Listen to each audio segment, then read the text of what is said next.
How to check and replace the heating element. Disconnect the dryer from the wall outlet before proceeding. You should already know how to dismantle the dryer up to this point.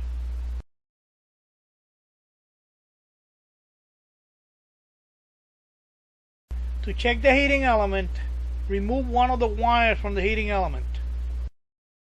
Set your multitester on one of the lowest settings to read ohms. Take a reading between the two terminals on the heating element. The reading should be about 10.5 ohms. In an analog meter like this, it's going to almost look like 0 ohms. That should be okay. If the reading is infinity, or OL, meaning open line, the heating element is bad and you will need to replace it. To replace the heating element, start by removing this heater plate. Remove the wires from the heating element. Remove this heating element holding screw.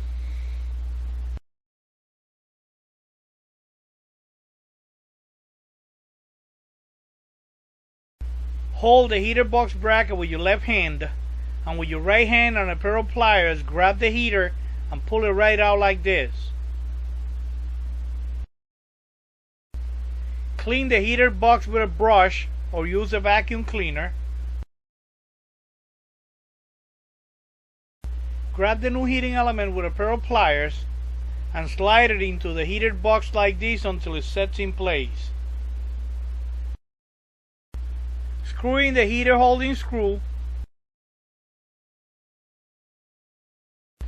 Install the heater plate.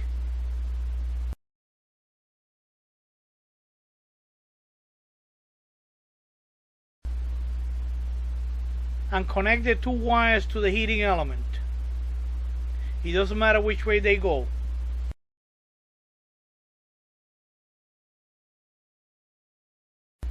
Reassemble the rest of the dryer and you're done replacing the heating element.